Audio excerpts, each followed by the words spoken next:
Hello again, friends, and you are my friends, and welcome to a Monday night Talking Town. I'm, of course, your host, the Gov. Looking forward to unpacking and discussing all that happened yesterday in our 2-2 home draw to Aston Villa, who, by the way, I still maintain have quite possibly the nicest set of fans I've ever come across.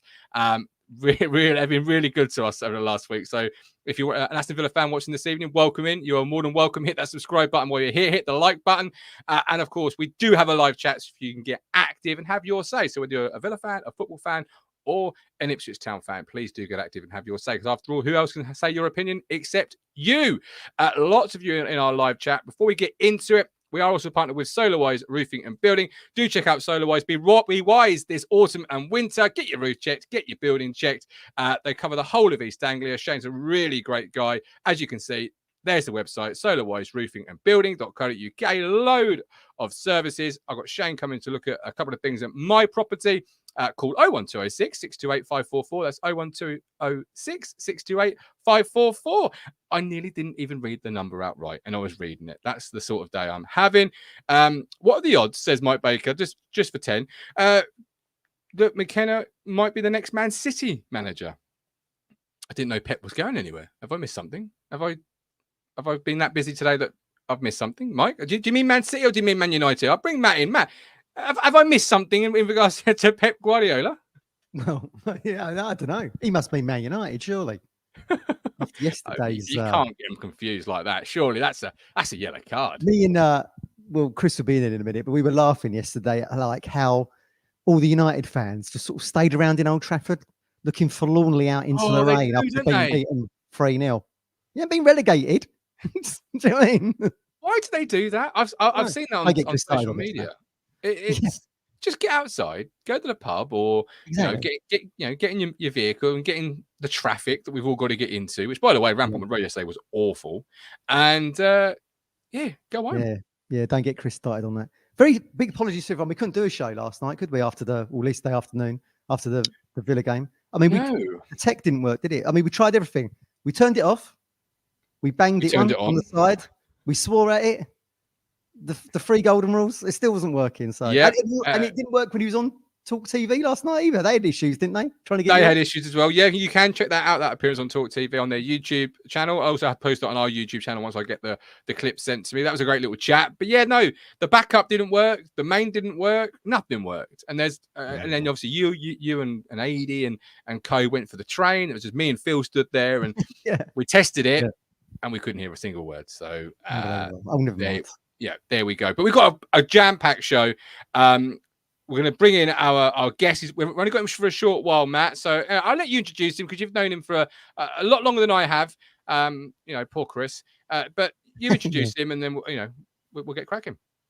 The most opinionated man in football, Talking Town's Midlands correspondent. Yeah, Mr. Chris Hall, everybody. Mr. Chris Hall, welcome in. How you doing? I'm all good, guys. Lovely to be back. To be honest with you. Excellent. It must be something about Midlands football fans because obviously Chris is a great guy as well. The Villa fans, I said at the start of the show, have been brilliant. They have, Chris. What is that about? Honestly, I mean, jeez, where's that come from? Honestly, I mean, these are guys. I mean, they live in areas like Sutton Coldfield, Birmingham city centre, but mostly the past. That's the primary place they live. It just honestly, they still think you get through a conversation with an Aston Villa fan without them mentioning 1982, and you've done incredibly well. It doesn't happen. To be fair, Howard on that show with you last night, Mike, he mentioned that at all, didn't he? Straight away, honestly, it's like that whole thing. Are they even a Villa fan if they don't mention that? Yeah. They've been very similar, haven't they, Mine? They've been watching the pod, tuning in, liking it, liking me, Martin. Honestly, they've been fantastic, and we're very similar as Town fans. We, until recently, not had a lot to shout about ourselves, so we do like to talk about our past as well. And when you've got the past to talk about, Chris, why would you not? That's what I would say. Live in the present, mate. Live in the present, and it's not like Matt's ever mentioned your UEFA Cup win to me, so I'm sure he has many times. But obviously, you watched it at home in the comfort of your living room. Matt, you were in the stadium. The atmosphere from the stadium was absolutely buzzing. Chris, how did it come across on the television?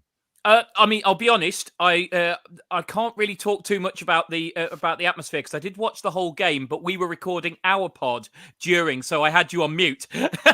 So I watched the entire 90 minutes, but I watched it completely on mute. I'm weird like that. I find it easier to actually do a podcast whilst watching another football match in the background. So I wouldn't like to comment on the atmosphere, but I have to say that's the best I've seen Town play this season, and I thought it was really interesting because every time I've seen Town play so far this season, you've kind of struggled a little bit in terms of chance creation, and you didn't really in this game. You know, I mean, obviously, you know, 15, I think 15 shots, wasn't it? 5 on target, which is not bad. And I can't help thinking that one of the sort of key factors in you creating a lot more was starting Jack Clark. I just thought you looked a lot more dangerous with him in the team. You know, I can't speak for who's been there before because, you know, I haven't watched complete. I think I've watched one complete 90 minutes of you other than the weekend. But it was noticeable that Jack Clark was at the heart of a lot of good things you were doing, and I know that was his first start of the weekend, and I don't think it'll be his last. Let's put it that way. I think he'll be a mainstay in your team because you know you've only got to look at your sort of XG numbers, and you've kind of you've dealt in numbers that just aren't going to get you anywhere in previous games. 0.4 against Fulham, 0.3 against Brighton, and arguably, as much as it pains me to say it, Villa are arguably a better side than both of those. And you create 1.2 XG against them. And I think a lot of that was Clark, to be honest with you. Took him 8 minutes for that to say that, Matt. Took him 8 minutes to say that Villa are a good side. We cracked the nut pretty quick. You're right, though. Chris is right. I mean, we've been sort of lamenting it on the show, Chris, sort of saying, like, I've called us toothless a little bit. All right, Liverpool, Man City, I'll park that. But we've not really looked like scoring a lot of goals. So I agree with you. It's only Clark gets into the side. It's Smodics who's been playing that left-sided of the three over the last couple of games. And we've been sort of crying out for Clark, haven't we, Mine, to at least give him that start. Because I think Smodics is weighted on the left anyway. I'd much prefer him centrally. He's not a creator, is he, Matt? You know, I mean, he's a goal scorer, and that's what he was last season. And he's kind of that late arriver into the box. Yeah. But I think what's interesting about Clark, and we talked about this when you signed him, because you signed him around the same sort of time as you signed Dara. So I think we had a good chat about Clark, didn't we? And I said he's what you're getting with Clark is a guy who's done both. He's had that season where he's had a lot of assists and a few goals. And then he's also had that season where he's had a lot of goals and a few assists. So he can be both for you. He can be the goal scorer, but he can be the creator as well. And no disrespect to Smodics, because I love him. I think he's so fun to watch. But I think he's always going to be the scorer, not the creator. Yeah, I agree with that. I mean, I thought Clark was brilliant. I mean, but he wasn't really sort of hugging the touchline. He did play inside a little bit. So like the 2 10s, wasn't it, mine again with Delap in front, with Amari. I thought he was fantastic. He's got massive shorts. Yes, Tony Dilling style shorts. Yeah, massive, like Stanley Matthews style shorts. He was really baggy. Yeah. Well, you know what they say, big shorts. Yeah, exactly. Yeah, big thighs. He's kind of like that was his full debut, wasn't it, in terms of for the Premier League? Yeah, against Aston Villa, Champions League side, he didn't look out of place for me.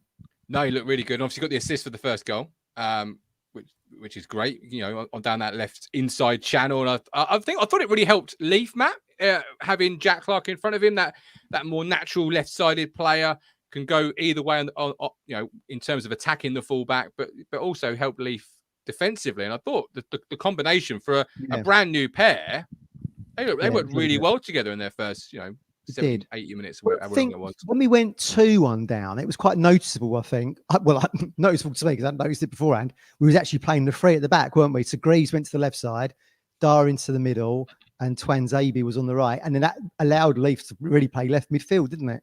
Yeah. So he was actually able to draw. Well, we had no choice, I suppose. You're 2-1 down against Aston Villa. You've got to try and get something out of the game. And that's what they did. They pushed him further forward, didn't they? But that looks a really good combination. And You know, we saw an element of Clark, didn't we, in the game at Southampton, where he puts the cross in late for Hurst to head just over for the ball to be tipped over by Ramsdale, and we scored from the corner. So it's great to see him having impact so quickly into his Town career. I think it's brilliant. Yeah, and obviously being the Premier League, Chris, you talked about on a lot of podcasts, not just fan created podcasts, but a lot of podcasts from top ex-players, etc. And I've seen some social media chat in regards to this is the game that sort of Town introduced themselves to the Premier League, that there weren't going to be a roller, a team that could be rolled over, a team that would continue to fight to the end. From your neutral perspective, would you sort of go along with that? Yeah, look, I mean, again, I know you guys are not big on XG, but I do find it an interesting guide. It's the first time you've won the XG battle against a team this season. You know, you lost it quite heavily against Southampton, but you actually won the XG battle 1.2 to 0.8.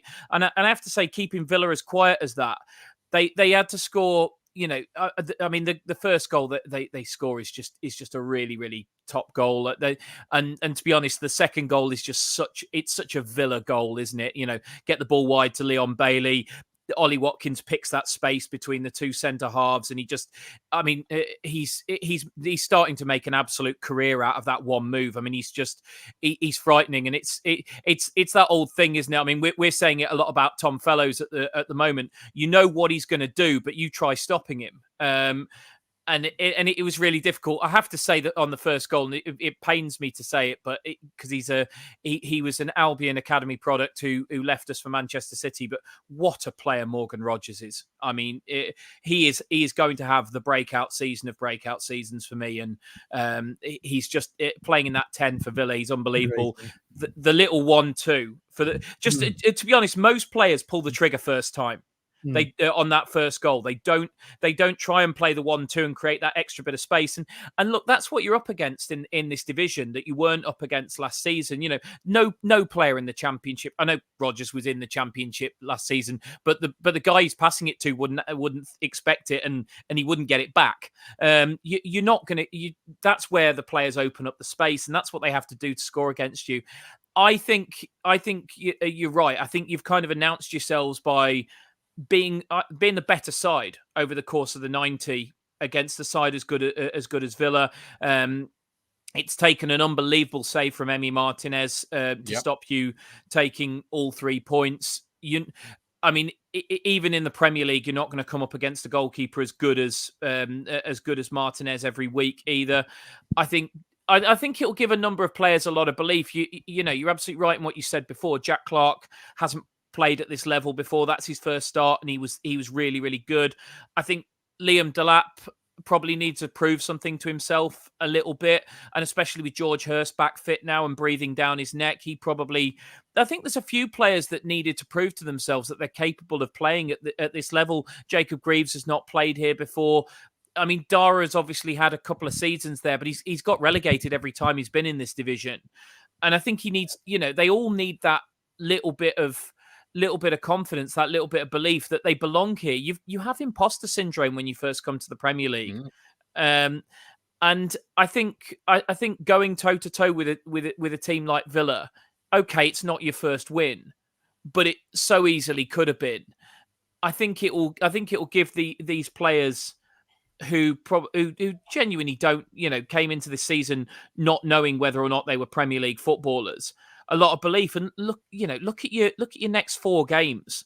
West Ham, who just seem to be reeling from one crisis to another. The manager's falling out with everybody on a touchline. Everton, who actually I think have probably been a little bit unlucky to get the results that they've got, but the fans are ready to turn on Dyche. Brentford seem to score in the first 30 seconds of every game, but they're still not that imperious. And Leicester, who equally haven't got a win. If I was McKenna, I would be coming in there and saying, treat that like a victory today, because to do that to a team that that finished in the Champions League spaces last season is no mean feat. And basically, if you played like you did against Villa today, against any of the next 4 teams, you'll turn them over. Yeah, a lot to unpack there from what Chris has said, but a lot of truth as well, Matt. I said on Talk TV last night, teams in the Champions League you traditionally look at as a fan the fixture list, and you're very optimistic against any side, but any points you get against those are Brucey bonus. And yesterday was a Brucey bonus point. You didn't win it. No, you could have won it, but you walk away with one more point. Then you've got to believe the other teams around you come May are probably going to get against Villa because they're a good side. Emery's a fantastic manager. He's got some fantastic players. And it's going to take a big effort to get any points off Villa this year. So I agree with what Chris has said. That said, there's no easy games in the Premier League, so you can't get too ahead of yourself. And that's where McKenna's real forte, isn't it? We've seen it in previous seasons. I know the quality is different, but it's always one game at a time. It's always one challenge at a time. It's never overlooking anything. Yeah, no, I totally agree. And I think that no easy games mantra applies to Villa as well. And Rich from the Villa Park pod said that to you, didn't they? I mean, I'd imagine a lot of Villa fans saw this as a bit of a bridge game for them, going to Bayern Munich and, we'll get 3 points down at Portman Road and on to Bayern Munich with momentum high. But Matt, just to jump in, would you say they looked past Ipswich?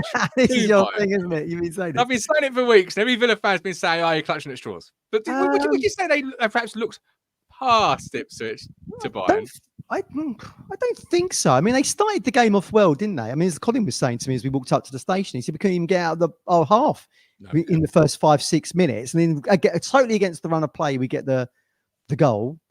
What made me laugh was it was that Morsy shot that actually hits Amari, bounces back, doesn't it? Konza doesn't clear it, and then it goes out to Phillips to the left, Clark over, and Delap with a great goal.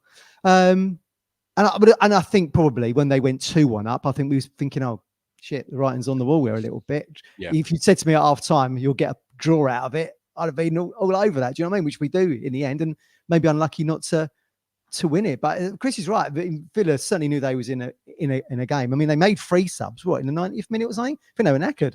But again, that shows you how well we are, Chris, in terms of stamina, energy, all that kind of stuff. Just to Gov's point there, I don't think Villa were complacent in any way, shape, or form. I just think that that result's been coming for Villa. They went 2-0 down against Everton. They went a goal down against Wolves. They've had to claw games back now for a few weeks. They've relied heavily on John Duran coming on and scoring absolute worldies. I don't think there was any sort of eyes on Bayern Munich or anything like that. I don't think Unai Emery. I think he's too long in the tooth to allow that.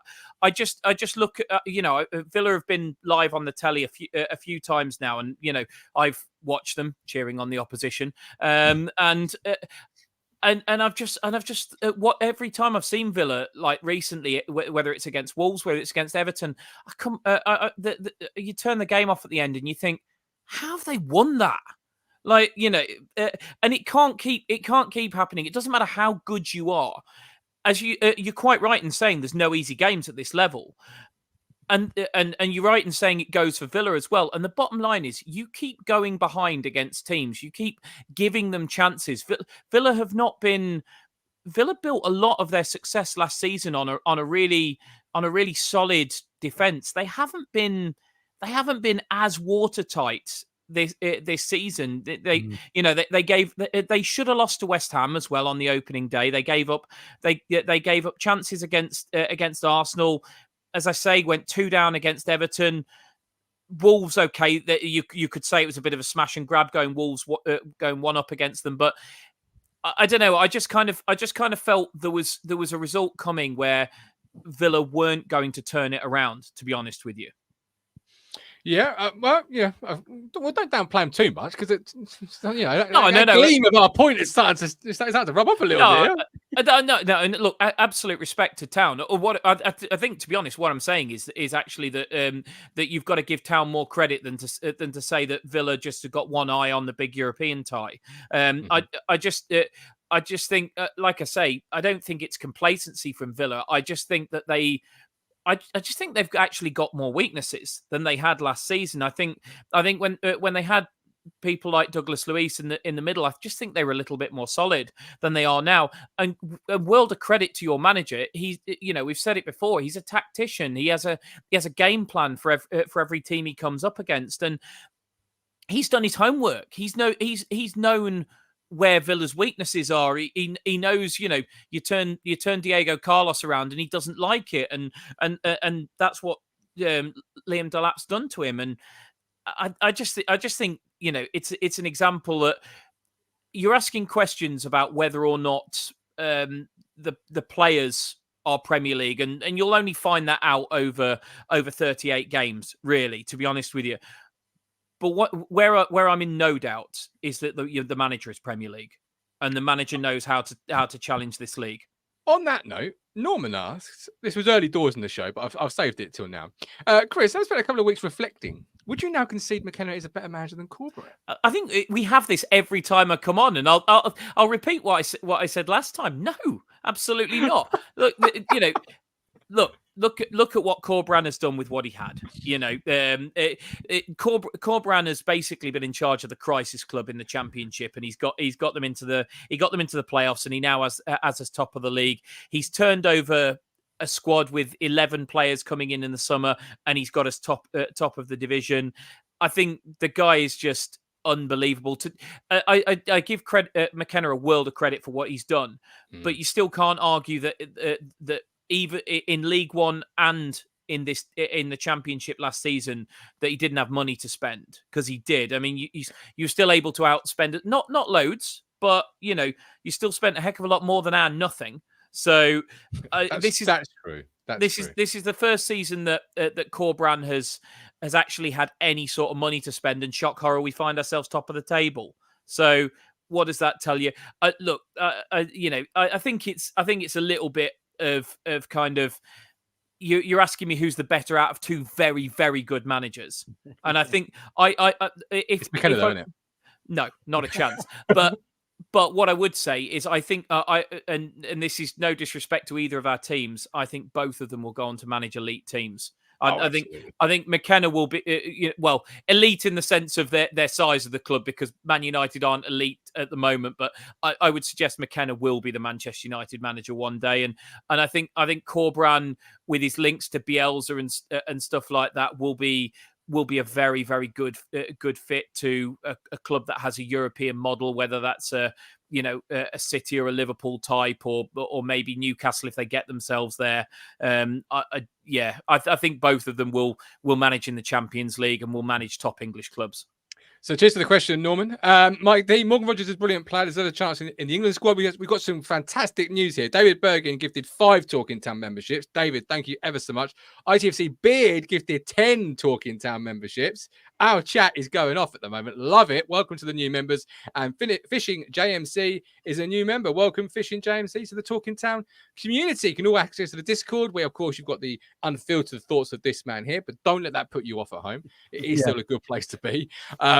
Talking of which, let's get your unfiltered thoughts on Delap, Matt, because obviously yesterday he was sensational, unplayable. Really great finishes. The first goal is obviously a nice finish. The second goal is just pace, power. He sends the Aston Villa defenders to sit down in the cobble stand with that move. There you go. Beautiful to watch. What were your thoughts on his performance yesterday? Yeah, he was fantastic. I mean, he scores the goal against Fulham, which I said was sort of Daly and Atkinson-esque in that game. And then yesterday, he was almost unplayable. My worry, of course, comes back to it again. We're still lacking another number 9, because Hurst isn't that level. He doesn't do what Delap can do. I can't believe Delap's 21 as well. He's an absolute unit. And we say it every week. I mean, like that, Morgan Rogers is a bit of a bulldozer, isn't he? But bloody hell, Delap is just, when he's in that kind of form and he's running at defenders, and like you say, that Diego Carlos didn't stand a chance on that second goal. Neither did Martinez. And I think Martinez, Chris, as you kind of alluded to earlier, I think he's under the radar. He's probably one of the best keepers in the Premier League. I mean, he's certainly a World Cup winner, isn't he? He was just immense, Delap. And, the problem we've got is keeping him fit. Because you take that equation out of the starting 11, and as much as we love George Hurst, still question mark over what he can do in the Premier League. And he wouldn't have scored that goal. He wouldn't have scored that second goal, for example, yesterday. No. Now we've seen him score. We've seen him move with pace and go centrally and score against Barnsley at Oakwell. But obviously that was third tier. This was against Champions League opposition. And it was immense. And, it was a 10 out of 10 performance from him. Absolutely fantastic. It was. And I'll come... Sorry, Chris. I was just going to say that. Go on, you jump in, because I know you've got to go in a second. I was just going to say, in terms of managing his minutes, I think what I can probably see you doing is for sort of like difficult away games where you probably don't necessarily expect to have a lot of the ball and almost want to sort of drop into having almost like a 5-5 really, and no centre forward. I can see you putting Delap on the bench and playing Smodics as the centre forward. Because then he can be a striker in possession as he was for Blackburn last season, but he can also be a midfielder out of possession. Because there's games in the Premier League that you have to admit, no matter with the best will in the world, you are going to be on the back foot. You're going to go places like City and Liverpool and Arsenal, and probably, to be honest, the way they're shaping up Chelsea this season, you're going to go there and you're going to have to accept the fact that you're not going to have a lot of the ball, and you're going to have to find ways to contain them. Because if you go and you're open against these sorts of teams, they're just going to take you to the absolute cleaners. They really are.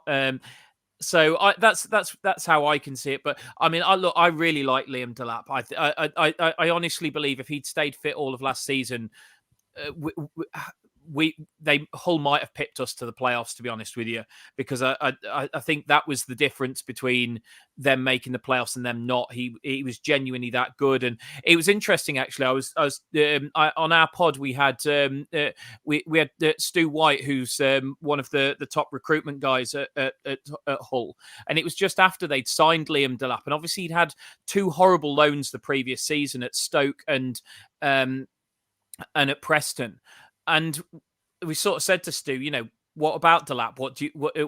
Why have you signed him, basically? And he went, we just felt like the rest of the division was sleeping on him because Preston and Stoke had just used him completely wrong.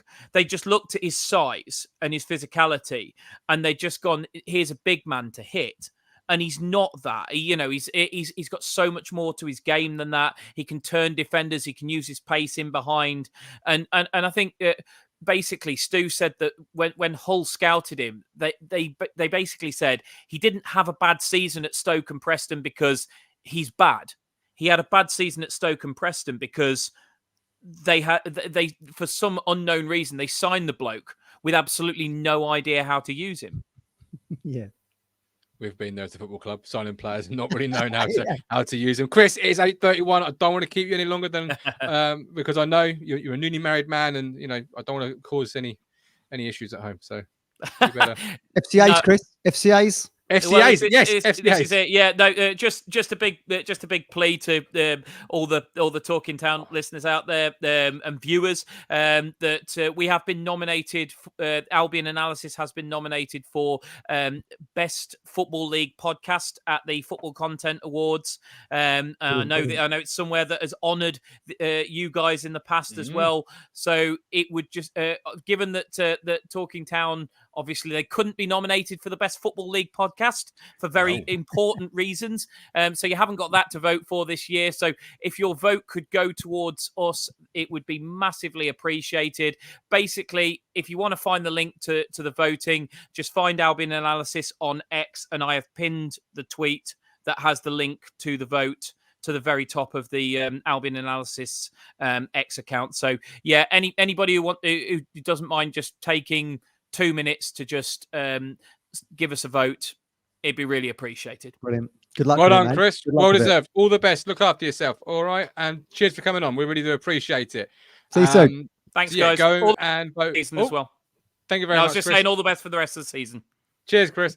Albion Analysis, go and check it out, of course, first of all, and then go and vote for it for the FCAs. There are other ITFC content creators also available to vote for. So once you're on there, check it out. I don't know how many votes you get. I've never actually voted. But if you get more than one vote, share the vote. Because quite frankly, if a trophy is going to be won, Matt, I want it to be a town winner. And if you can see a town name up there are 2. Alex Griffin is one of them. And Blue Monday, the other one. I don't know if TWTD have been nominated for anything. I think they have in one of the written. Okay, my mistake. Sorry. Okay, brilliant. Then also vote for them. Yeah. Oh, mate, look, if a trophy's got to be won, let's get a town name on it. Right? Yeah. I mean, we didn't go in for it this year. We didn't go in for it for various reasons, but we didn't go in for it. But if a trophy's going to be won, I want it to be a town winner. Yeah, absolutely. I mean, look, Blue Monday in their 10th season doing an Ipswich Town podcast? They've been doing it 10 years. Yeah, I think so. I've been doing it 4. I've already had, age 20 years. Jeez. It's a good luck to them. Do you know what I mean? I mean, I used to watch and listen to that show before I was doing Talking Town, and I still dip into it now. Good luck to them. Yeah, fantastic. And we see, Alex Griffin now with his fan stuff and Griff Dad and all the crew. Yeah. It's great. And don't talk positively about other content creators, Matt, because you'll ruin the illusion that there's of the rivalry. Like you'll ruin the illusion for everybody. Yeah, the illusion is obviously there's this huge pod war or rivalry or whatever. You're watching it. I'm in a fantasy NFL fantasy league with some Blue Monday guys and a WhatsApp group with some Blue Monday guys. Like, don't ruin the illusion, Matt. Don't. It's like wrestling when you find out it's it's not real. It's like don't break kayfabe. Don't break kayfabe. And TWDD, even though I've had issues with that forum, as a news source, Phil's done a great job on that for years and years and years. So, I mean, and it's still something we go to every day. So, fantastic. So, good luck to all of them and representing the blue and white. Go and win it. Absolutely. Congratulations. Exactly. Go and win it. Don't forget we are part with Match Bingo. Play Match Bingo. Win cash prizes. Over 18s only. Be gamble aware. Each time you play Match Bingo, you are supporting the crucial work of the East Anglian Air Ambulance of Crucial Service. I'm sure you're going to agree. £2 bingo card. Over 18s only. Be gamble aware. David says TC is the best Ipswich pod, Matt. Thank you very much, David. Wasn't sort of doing that bit there for that, but I'll take it anyway. Like anytime you can take credit, a nice comment, I'll take it. Got some people kind of come in. Just drop the link. Nick says, I've got a quick question for you. I asked the questions. What do you mean you got a question for me? I asked the question. I want to know, on behalf of all TT community around the globe, how's the Wasps things? Yeah, they're not too bad, actually. They're not too bad. It's more having to shift my body weight from cheek to cheek every 5 or 10 minutes because my back is gone. Is your back? I've got to give a big shout out on the YouTube comments. Whoa, it's not Boots Radio 2, Matt. Shout out. Geolex, because we couldn't come up with a name for the Wasp, could we?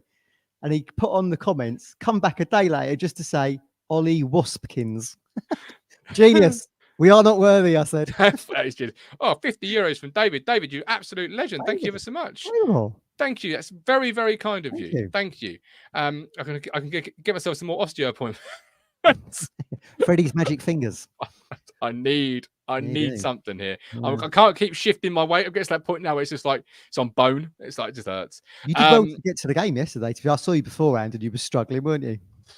Yeah. I was. Oh, that really upset me that we couldn't do a show just because. One of the reasons you was there, wasn't it, to do the show? Yeah. One of the reasons I was there was to do the show. I could have watched it at home, with my feet up, and like Lee Anderson sat on the floor. Yeah. I haven't tried that yet, Lee, but I probably should. People do that for bad backs, don't they? Lay on the floor, the hard surface. Yeah. I can't. Yeah, I'm at the can't put my socks on stage. But anyway, we can move on. We don't need big socks as well. But like them big shorts, big socks. Yes. Ancient says, great show on Talk TV Mind. Thank you very much, Ancient. I really appreciate that. Appreciate any kind words, particularly those that involve me. To be honest, I'll take it anywhere. Rob posted, we just need to cut out silly mistakes. We've given teams 4 or 5 silly goals this season out of the 10 we've the first goal. I've got some people waiting. I'll bring them in very shortly. I'm not going to go massively on time today, for reasons we've just spoken about. But Greaves, I mean, he's been such a colossal player for us, been a fantastic signing, had that tackle late in the second half on a booking where it's all or nothing, gets it timed right. But man, I don't know if it's a really bad pass or just a really bad clearance, but either way, it's really bad in the sentence. It was almost like an assist, wasn't it? I mean, David, who's been sitting next to me, to my left in Portman Road for years and years and years, was like, why did he pass it straight into the middle of the box? It goes straight to the penalty spot.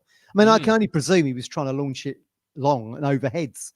But all the work had been done, didn't it? Because when we called him Waspkins, Ollie Watkins loses the ball. So he's got it now. And it just seemed like it could be a general clearance. I mean, bloody hell, if you're going to stick it to the middle of the danger zone, just stick it out for a corner. Do you know what I mean?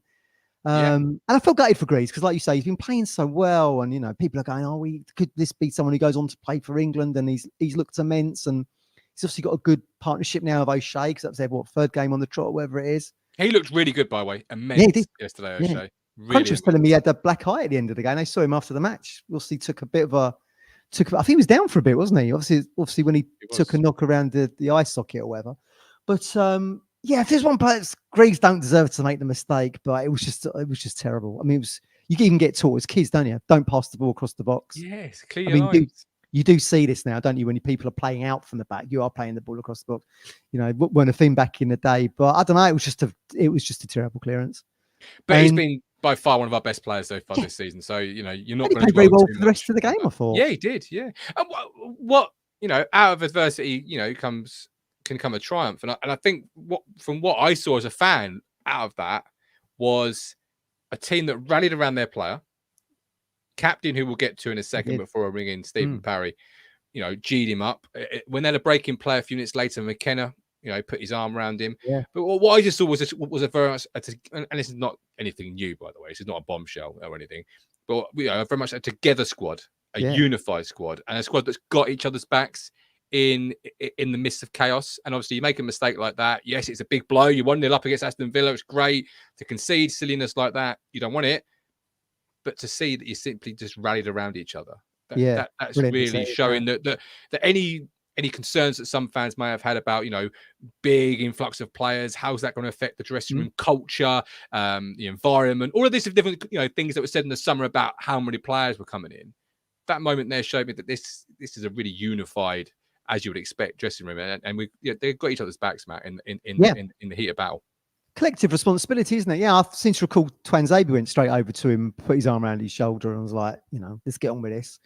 I mean, thankfully it didn't cost us the game, because then, you think back to the mistake Muric made at Man City where his head was all over the shop. And you saw that reflected, I think, the week later against Fulham, didn't you? When he was kind of umming and ahhing over whether to come for balls outside the box and stuff. I mean, yesterday, that seems to be addressed now. You saw him racing for balls yesterday, Muric. But yeah, you don't want that on Greaves' shoulders. He looks really good. You want him to be as confident as possible. We want 10 out of 10 performances from him.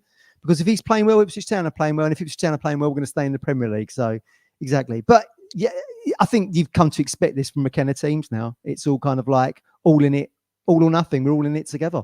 Yeah, I'd love to see that. It's a fact. All right, I'm not going to go to Morsy. I'm going to go to Morsy with Stephen. I want to talk about Muric, as you brought him up. Lots of different conversations I had around me after the second was he should have come and collected that cross. Yeah. I said no live. I haven't seen it back. I'm going to be honest with you to say whether I changed my mind or not. What were your thoughts? What are your thoughts? Could he have come and collected it? And that goal in general, yes, it's as Chris was saying, it's a Watkins type goal, but it is also, poor marking, isn't it? From the fullback to Nzabi and the centre half O'Shea, to be fair. O'Shea, yeah, but neither of them get anywhere near him. Axel's behind him and O'Shea's in front of him. It doesn't even get off the ground. Should Muric have come for it? Potentially. I mean, it's only on the edge of the 6-yard box. And I think Watkins is actually going back in order to head it across the goal. So it wasn't particularly a powerful header. It's just, it's a quality England tournament striker getting on the edge of a quality cross from Bailey. Yeah, it was disappointing, I think. Yeah, I'm not sure what Mooch was doing there, to be honest with you. I wasn't expecting him to score from it. When the ball hit the net, I was like in shock. I was like, oh, I was. How's this bloody gone in? Do you know what I mean? Better seat than you. So. Oh, well, it's debatable that. You've had probably people ushering past to get to the toilet. You know what they're like in there? No, that's only row A of the cobble stand, Matthew. Row E, you got no problems. They can, do what they like. I more or less lay across the stairwell in my seat. Well, of course, you're the push father. But it was frustrating, wasn't it, to have gone one up and then, what was it, 15th minute or something? I think they were back on level terms. In quarter of an hour later, it's 2-1.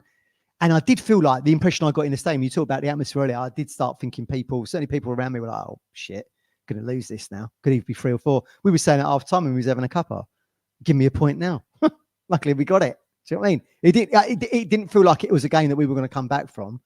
But by the same token, you do sit there, don't you, with like 5 minutes till half time, and you think, right, we're 2-1 down. Keep it at this score line and let McKenna work the magic that eventually you saw come to fruition in the second half. We get it back to 2-2 and unlucky not to maybe win it in the end. Absolutely. All right, I'll bring in Stephen. Stephen, welcome in. What are your thoughts on yesterday's performance? I think it was fabulous. I think just before regarding Muric, I don't think he comes for that. It was too high. It was too fast. By the time anybody realised it was on Watkins' head, it was just a brilliant cross. Sometimes you just have to hold your hands up, stop looking for mistakes on what somebody could have done, and just say it was a brilliant goal, because it was. You know, it was in a tight spot, got a beautiful crossing. There was height, there was pace. And Watkins is an England striker. What do you expect him to do? If he didn't do things like that, he wouldn't be playing for England. So I've got no shit on Barra or Axel. And for Muric to come out, if he comes out for that, I think the best he can do is flap at it. And it could go anywhere then. You know, yeah. Maybe he's sat there thinking the defenders can deal with it, so he doesn't bother. But I think it's a very difficult one for him to come out and try and claim. He's not claiming that. You know, because it had too much height on it. It just dipped. I watched it last night. It just dipped again right at the last minute coming to Watkins. It was like a perfect ball for him. You know, so because even Watkins went over and congratulated him. It was a supreme ball. I'd have loved that every day if we'd done that. But on the performance, it was just an outstanding performance. And isn't it so interesting that as soon as you put in a functional left, we look different. We look better. And that's what we've not had all season. We've had a player who I know that's probably due to injury and not trying to rush Jack Clark in, which Kieran McKenna doesn't like to rush players in, and I get that. But, you know, we start playing and we had Man City and Liverpool, which, you know, probably skews anything. You know, even Fulham, everybody can turn around and say, well, Fulham's easy. Well, they're 6th, so they're not that bloody easy.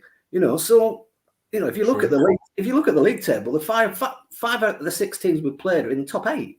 You know, so if you're looking at that it isn't that easy. Yeah. You know, we've only played one at the bottom 10.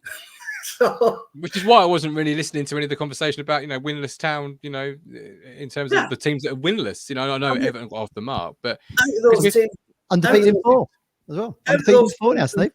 Out of those teams in the top 8, we've got 4 points. I'll take that. I'd have took that all day long. Like I said, 100%. Before yesterday started, it was like, if we'd have got a draw, I'd have been delighted with that. And I was, you know, I do think we could have won. I think we were the better side. Aston Villa looked like they were on the ropes at the end. You know, it looked like it was a boxer on the ropes ready to get knocked out. And they'd run out of ideas. I know they'd had two good chances and they went in. That's all they had. They had nothing else. They had one dodgy free kick that Buendia decided to take a Sunday into. You know, there was nothing else. They had nothing else. It was just lovely ticky-tacky passing with no end product. And we frustrated the hell out of them. And then, you know, it also, I think, helped us that Konza was playing left back because he's definitely not a left back. Half the time he ended up in the centre, which is his normal position, and there was because of space. You know, so I think it'll help them when the likes of Matty Cash and Mings come back. So, but I think right now that's why they're in a bit of a tricky situation. They've no left back, so they play a centre back at left back, and he's not a left back. So it left us a lot, but it does make me wonder if we'd have had that functional left side, if we'd have been a bit more, you know, creative on the left-hand side, because we look very good on the left-hand side. Davis was pushing up, you know, an overlapping Clark and vice versa. And it was if like we'd said, well, there's not much point us defend. Let's go back to what our basics was. Well, let's go back to what we're good at. You know, it seemed like we were like putting the brakes on Davis. Well, you stay back because we might get put under pressure a bit more. And it's as if McKenna's got, you know, this is a Champions League side who can attack you. And it's as if he's gone, well, we're not really getting pressured that much down the left-hand side. And you're not really having to do a lot. So just go for them. When there's space, run into it.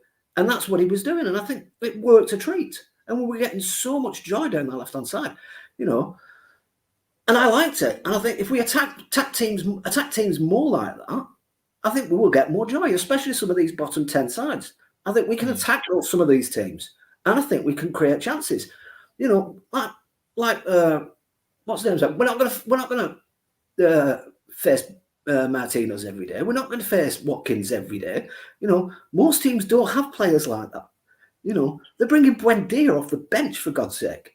And Duran, you know, not many teams do that in this league. Even in this league, you're only talking like the top 6 or 8 teams who've got a bench like that.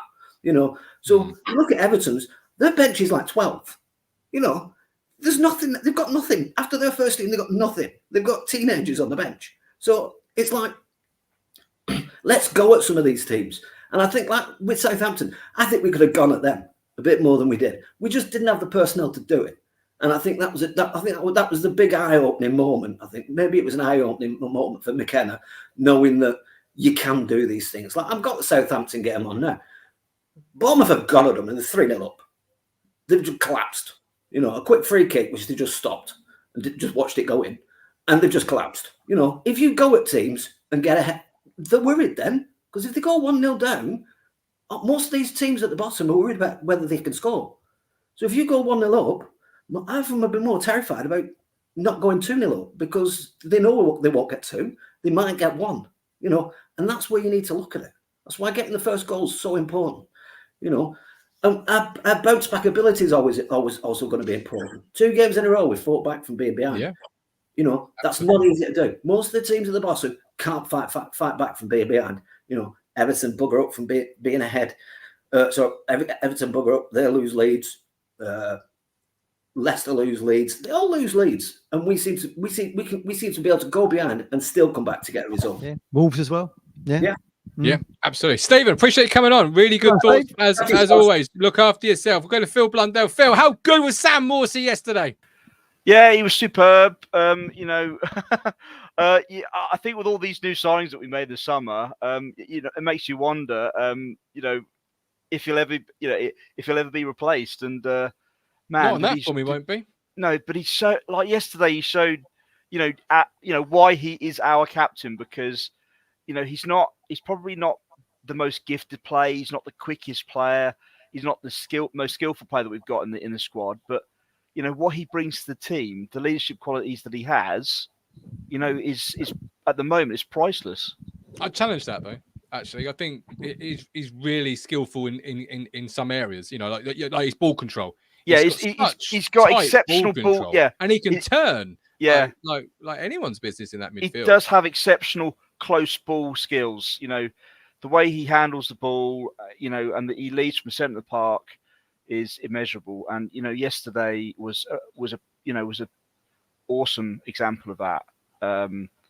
How we kept. Was he lucky, Phil? Sorry to cut. He was. Yeah, sorry. Yes, he was lucky, and I have seen the replay. And you know what, Stuart Atwell is not. He's not my. He's not on your Christmas card list. He's no. He's far from it. You know, I think him and Michael Oliver and a few others. You know, definitely not my Christmas card list at all. But you know, yesterday I just thought to myself, you know, can we do it? Can we go toe to toe with the Champions League team? You know, and I think yesterday was the one. I think yesterday was the game for me. You know, in this early part of the season, has reinforced the belief that we will be a Premier League team again next season. You know, we've. Yeah. I'm saying we've only lost. Well, we're 15th, haven't we? We only won a game yet. I know, it's crazy, isn't it? Oh, isn't it? We've only lost against the top 2 teams that finished, you know, in the league last season, and it's wonderful to say that. It's like, you know, we've yet to play Chelsea and Man United and Tottenham. Yeah, I get it. You know, there's probably tougher games ahead, obviously, but you know, we've, you know, I just feel the same way as I did back in 2000, 2001, thinking, oh, can we do this? Can we stay in the Premier League? Can we retain our Premier League status? And that season we did in flying style. Yeah, we did. You know, and I just think with the way the table is at the moment, I know it's early days yet. We've only played, you know, 6 games, but my belief is this season, I think McKenna can get us into Europe this season. My God, Phil, have you been drinking on a Monday? Well, I mean, look. Well, I have just come back from a works night out, so had a nice meal. Well, down I mean, I must be my headphones. I'm sure Phil just said we can go for Europe this year. Yeah, I love the optimism. He did. They're all working. I think we can go. I think we can finish the top 8 berth. Yeah. Well, I mean, it's going to be difficult. Sorry, I was checking my headphones there. I thought there must be an issue here. I'm sure it's making things up. The big question, Phil, is just we talk Morsy. Morsy's what now? 1 yellow card away from suspension. Correct. Yes. So it's be interesting. In all intents and purposes, it's either going to be, you know, either like. Well, he brought Taylor on, didn't he? He brought Taylor and Luongo on. You know, later on for the last 5 minutes? Last 5 minutes. Well, you talk about the, you know, how you know Morsy's such a big figure across the game and everything for us. It'll be very interesting how we cope without him, and it'll be Phillips and Cahoots or whoever it might be, or Taylor. This will be our acid test this season. Yeah, it will be. Yeah. When the injuries start piling up, when we have injuries to Delap and Morsy and Davis, God, I know. hope not. And maybe Amari as well. That's when the real test will come in. That'll test your European football model. That just Phil. Going back to this European football, what is it? A pre-season tour? Like, as in, like that's Europe. We'll be playing next year. I mean, you can't actually mean European qualification, Phil. Yes, Conference League. He's not called optimistic, Phil, for no reason. 7th, 8th. I've look. My wager, my top 10 wager at the moment is looking good, and we haven't even won a game, and even that is true. We are perceived about winning a game. Yeah, it's crazy to say we are 15th after 6 games, and we haven't won a game. And he says Phil was correct last season. Never wavered from second. It's big. I like it. I like it. I'll take it. If you're selling it, I'm buying it. We'll take it. We'll take it. We hope you're right. And also, right, Liam Delap. I was looking forward to watching Matchday last night because there was only 2 games to review, and I know we would get a fair chunk of the program, which we did. And they talked about he's got 3 Premier League goals after 6 games. If he keeps that up, that's nearly 20 goals a season. yeah. And then Man City will definitely be exercising that buyback. Yeah, well, exactly. Well, that's the problem. Isn't it? Personally, I think that we've doubled our money on him already. Probably. That's I reckon. He's worth at least 30, if not a bit more right now. And I still think. Look, do we need another forward player in January transfer window? Do we still need that number 9? You just think we're going to get a load of injuries, Phil. Okay, all right, I'll go along with that. Hopefully not. I just want to talk about the selection that McKenna gave us yesterday. Right, he started with Delap, Jack Clark on the left, Ogbeni on the right, and Amari in the centre just behind. Now, I personally think that's probably as close to our strongest front line, if I'm right in saying. I think Burns. Well, look. Smodics is wasted on that left-hand side. So for me, at the moment, with what I've seen, Jack Clark playing down at Brighton, and again yesterday, for me, he'd be my first choice on the team sheet. Yeah, great. Yeah. Along with, I would say, look, I know what 1 or 2 others said about Amari at the statue yesterday afternoon. Amari, he loves the ball at his feet. He loves to attack with the ball at his feet. With the jinking runs. And his movement, off the ball movement, he creates that little bit of a space for us to create chances with. But a lot of the time that he did that yesterday, he just ended up losing the ball. And is he more suited to the right hand side? I don't know. I think with the Southampton game, I thought him and Burns kind of got in each other's way somewhat. Saying that, yeah. Yeah, and I question the fact that should he have started with Hurst, last week against Southampton, and I just think with Hurst inside, he does create that space around the front line, for others to get in. Depends how many minutes you're going to get out of Hurst, though, doesn't it? Delap is an absolute, Delap is an absolute beast up front on his own.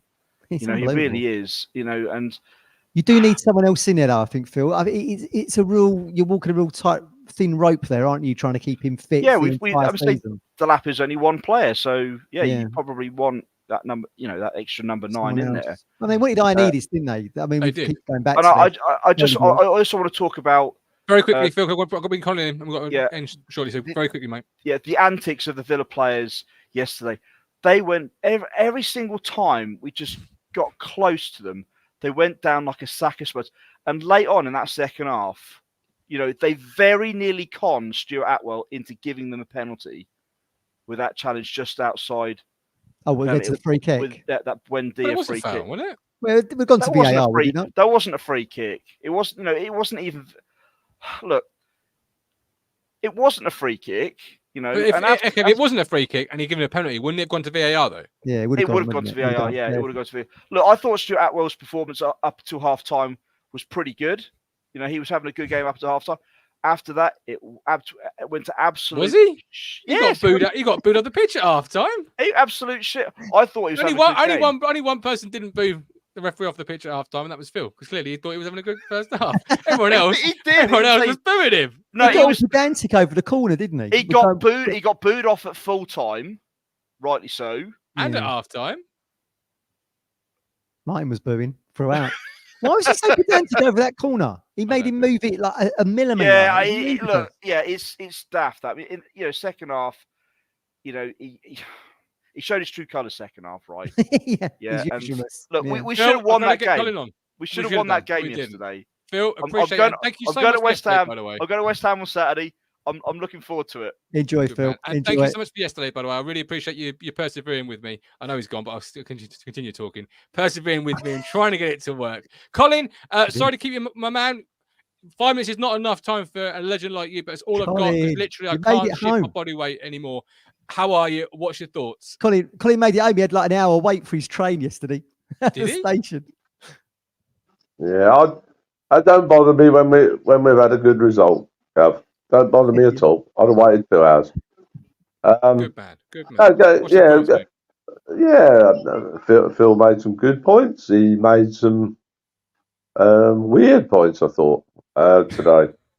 I don't know how he can say he knows a bit more about refereeing than me, but I don't know how he can be like, saying stuff about Michael Oliver and Apple and a bit like that. I mean, they're Oliver especially talking about FIFA referees who referee in the World Cup and what have you. Yeah, let's leave it at that. Have they done a Sunday morning trophy game? I don't think so, right? So until they have, I'll criticise referees all I want. All right. Yeah. No, going on what we would have said, obviously last evening. When you look at Stephen Parry made some great points tonight. I mean, when you look at the sides we played, and he made a great point about Fulham. I mean, Fulham, everybody at the start of the season we're talking about, maybe like 12, 13, 14, that kind of thing. But I mean, I said at the time, although it was a game that we could have quite probably not easily, but could have possibly won, like yesterday, in the cold light of everything. That was a very, very good point. Fantastic point at Brighton. We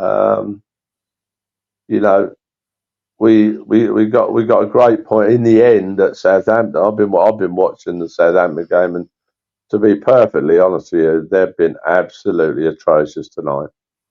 And if they don't go down, I'm gonna give up, because unless something incredible happens at that football club, they're going down, Gov and Matt. I think Leicester equally, although they had not a good result, but they had a good performance as such at Arsenal on Saturday. I mean, they were 2, 3, 4 minutes away from getting a great point.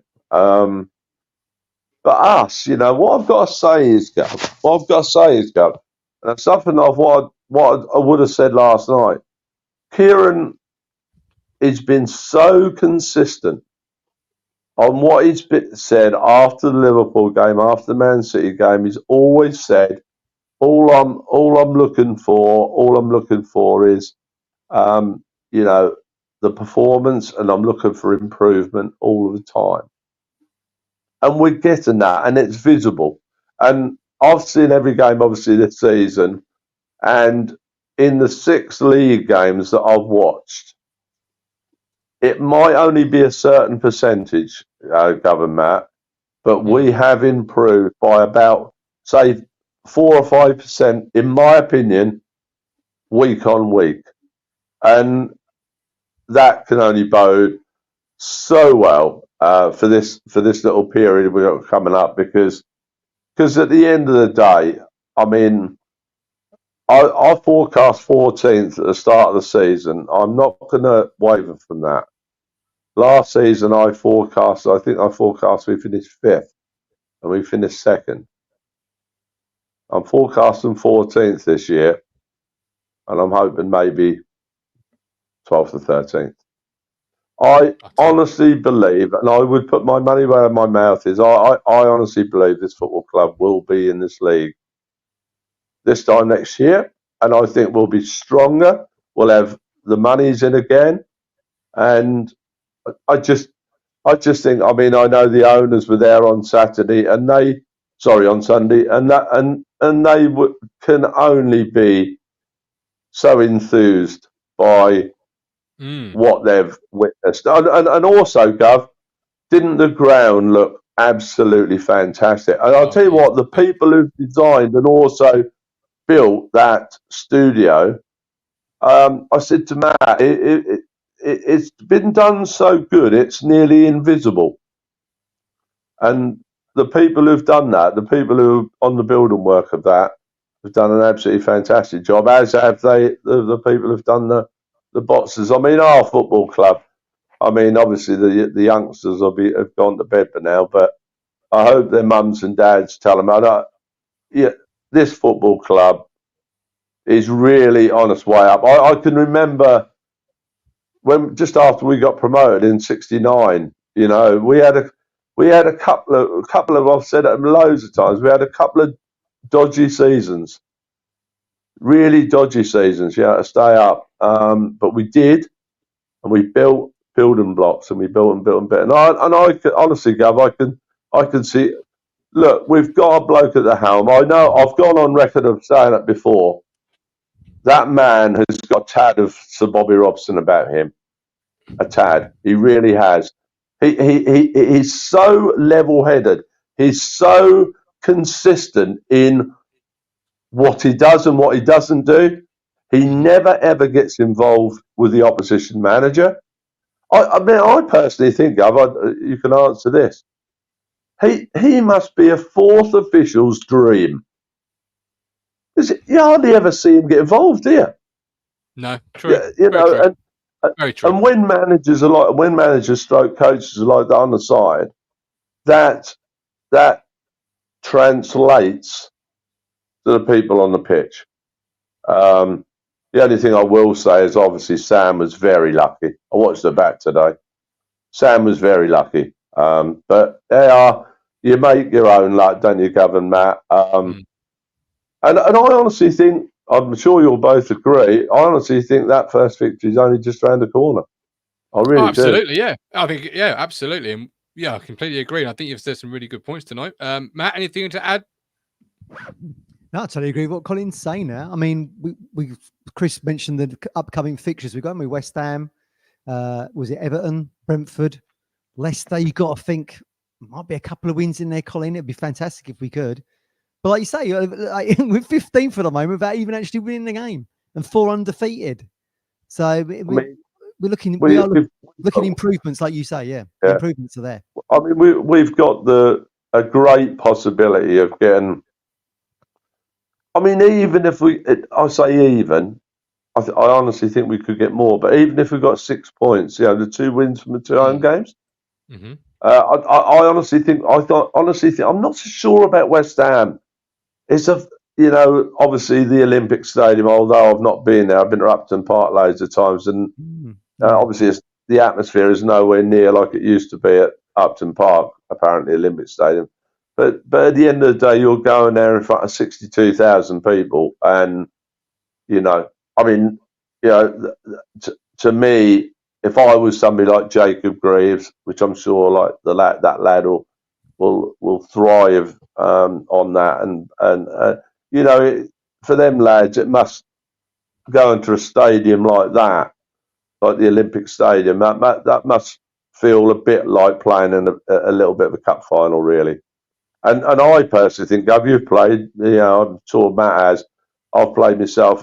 I mean, I can think about like myself. If I was playing that game on Saturday, that would raise my game because you're playing in such a marvellous stadium, And also, I mean, they are having a little bit of a wobble, aren't they, to say the least? I mean, they're only a point in front of us, for goodness sake. Yeah, they are. So, all my family are West Ham fans. Colin, they were texting me after the game, and I was on the train going, a bit worried about next Saturday now. So, they'd seen us against Villa, and like you say, people are watching around the world and seeing Ipswich improving game on game. And one last thing, Gov. Fantastic, the respect and the applause they gave that young lad. I mean, what happened to that young lad was truly horrific. Yeah, and that was, and also any Villa fans watching this, thank you, because you showed 100% total respect for that lad, and not that I ever thought they wouldn't, but they did, and you have to respect that. Those Villa fans are doing that, because we have had fans down there, in the past, and there's been the odd, shout and this kind of thing, and you hate to hear that, don't you, Gav? I thought they were brilliant. In terms of brilliant.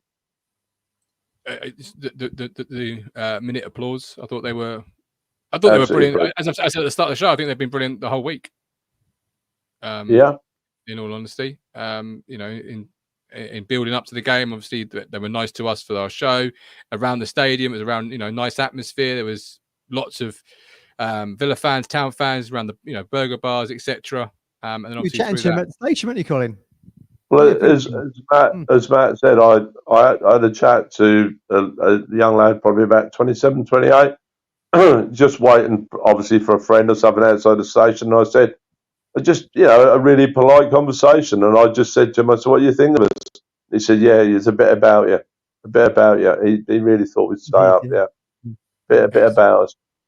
Colin, lovely to hear from you, man. You look after yourself. All Apologies. the best, mate. I think I heard everything there. I was just trying to message the other half to say, can you get some painkillers ready, please? And then suddenly I heard Colin say, don't you think, Gov? Oh, I think I heard the whole question. Very good round of applause for David Rose at the start of the game as well. You think about historical figures at Town, obviously the main one being Bobby Robson. And then you've got people like Pat Godbold, who worked with him all those years. And David Rose is right in that kind of that tapestry of blue and white DNA as well. I met him a couple of times. Really nice guy. He was kind of part and parcel of Ipswich for decades. So that was lovely respect for him too. Hello? Is that? Sorry, I've got technical issues this end. Right. You all right? Some pancakes you've ordered, is it? It's just all just froze up on me for a minute. Right. Okay. We're done. We're dusted. I don't think there's anything else, is there? No. When we back again this week for the West Ham preview? Should be with the Wednesday or Friday. We'll have a conversation behind the scenes. We'll see how it goes. There we go. But thank you for watching. He's been Matt, Chris Hall, Colin, Stephen, Phil, and of course you, the viewer. Thank you all for watching. Have a great rest of the day. Rest of the day. That's how. Rest of the day. It's fucking 9:10. Painkillers, man. Oh, what an idiot! It's 9:10. Well, if you're watching this somewhere and you've got the rest of the day ahead of you, just enjoy it. All right. West Coast of America. Yeah, wherever. Yeah, I need painkillers. Need them now. Have a great evening. Thanks for watching. All the best. Bye. You make me smile when I think of you. If I am down or when I am blue, I can't get enough. You make me happy, I feel so fine. Oh, how I wish that you were mine. I can't get enough.